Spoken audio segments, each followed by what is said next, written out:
I have 5 little rules that you can follow as you find your spark and bring your spark to life.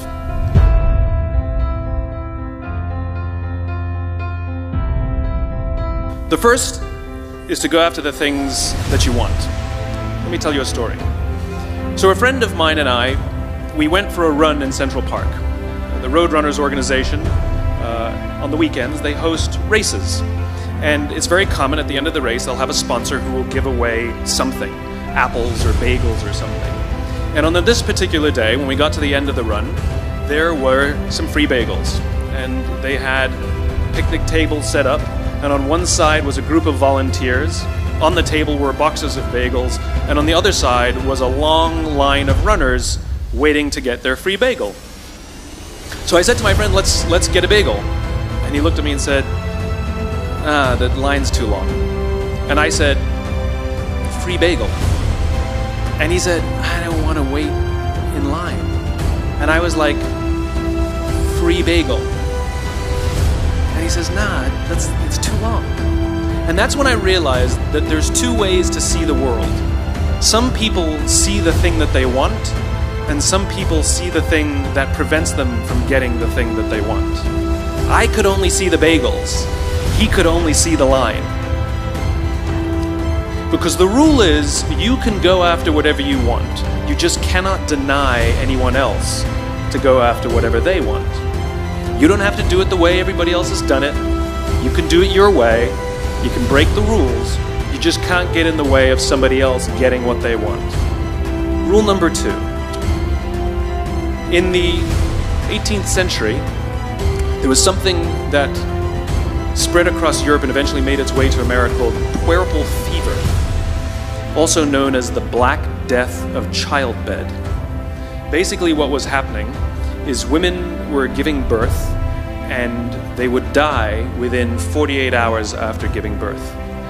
This Black Death of childbirth was the ravage of Europe, and it got worse and worse and worse over the course of over a century. And these doctors and men of science wanted to study and try and find the reason for this Black Death of childbed, and so they got to work studying, and they would study the corpses of the women who had died. And in the morning they would conduct autopsies, and then in the afternoon they would go and deliver babies and finish their rounds. And it wasn't until somewhere in the mid-1800s that Dr. Oliver Wendell Holmes realized that all of these doctors who were conducting autopsies in the morning weren't washing their hands before they delivered babies in the afternoon. And he pointed it out and said, guys, you're the problem. And they ignored him and called him crazy for 30 years. Until finally somebody realized that if they simply washed their hands, it would go away. And that's exactly what happened. When they started sterilizing their instruments and washing their hands, the Black Death of childbed disappeared. The lesson here is, sometimes you're the problem. Take accountability for your actions. You can take all the credit in the world for the things that you do right, as long as you also take responsibility for the things you do wrong. It must be a balanced equation. You don't get it one way and not the other. You get to take credit when you also take accountability. Lesson 3, take care of each other.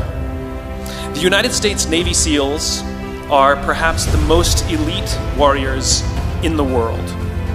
And one of the SEALs was asked, who makes it through the selection process? Who is able to become a SEAL? And his answer was, I can't tell you the kind of person that becomes a SEAL. I can't tell you the kind of person that makes it through BUD/S. But I can tell you the kind of people who don't become SEALs. He says the guys that show up with huge, bulging muscles, covered in tattoos, who want to prove to the world how tough they are, none of them make it through. He said the preening leaders who like to delegate all their responsibility and never do anything themselves, none of them make it through. He says some of the guys that make it through are skinny and scrawny. He said some of the guys that make it through, you will see them shivering out of fear. He says, however, all the guys that make it through, when they find themselves physically spent, emotionally spent, when they have nothing left to give physically or emotionally, somehow, some way, they are able to find the energy to dig down deep inside themselves, to find the energy to help the guy next to them. They become SEALs, he said. You want to be an elite warrior. It's not about how tough you are. It's not about how smart you are. It's not about how fast you are. If you want to be an elite warrior, you better get really, really good at helping the person to the left of you and helping the person to the right of you. Because that's how people advance in the world. The world is too dangerous and the world is too difficult for you to think that you can do these things alone. If you find your spark, I commend you. Now, who are you going to ask for help, and when are you going to accept help when it's offered? Learn that skill. Learn by practicing helping each other. It'll be the single most valuable thing you ever learn in your entire life. To accept help when it's offered and to ask for it when you know that you can't do it. The amazing thing is, when you learn to ask for help, you'll discover that there are people all around you who've always wanted to help you. They just didn't think you needed it because you kept pretending that you had everything under control. And the minute you say, I don't know what I'm doing, I'm stuck, I'm scared, I don't think I can do this, you will find that lots of people who love you will rush in and take care of you. But that'll only happen if you learn to take care of them first. Lesson 4. Nelson Mandela is a particularly special case study in the leadership world because he is universally regarded as a great leader. He was actually the son of a tribal chief, and he was asked one day, how did you learn to be a great leader? And he responded that he would go with his father to tribal meetings. And he remembers two things when his father would meet with other elders. One, they would always sit in a circle. And two, his father was always the last to speak. You will be told your whole life that you need to learn to listen. I would say that you need to learn to be the last to speak. I see it in boardrooms every day of the week. Even people who consider themselves good leaders, who may actually be decent leaders, will walk into a room and say, here's the problem, here's what I think, but I'm interested in your opinion, let's go around the room. It's too late. The skill to hold your opinions to yourself until everyone has spoken does two things. One, it gives everybody else the feeling that they have been heard. It gives everyone else the ability to feel that they have contributed. And two, you get the benefit of hearing what everybody else has to think before you render your opinion. To keep your opinions to yourself. If you agree with somebody, don't nod yes. If you disagree with somebody, don't nod no. Simply sit there, take it all in, and the only thing you're allowed to do is ask questions so that you can understand what they mean and why they have the opinion that they have. You must understand from where they are speaking, why they have the opinion they have, not just what they are saying. And at the end, you will get your turn. Practice being the last to speak. That's what Nelson Mandela did. Number 5, my favorite one of all, true story. There was a former Undersecretary of Defense who was invited to give a speech at a large conference, about 1,000 people. And he was standing on the stage with his cup of coffee and a styrofoam cup. And he took a sip of his coffee and he smiled and he looked down at the coffee. And then he went off script. And he said, you know, last year I spoke at this exact same conference. Last year I was still the Undersecretary.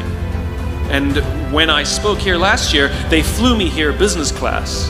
And when I arrived at the airport, there was somebody waiting for me to take me to my hotel.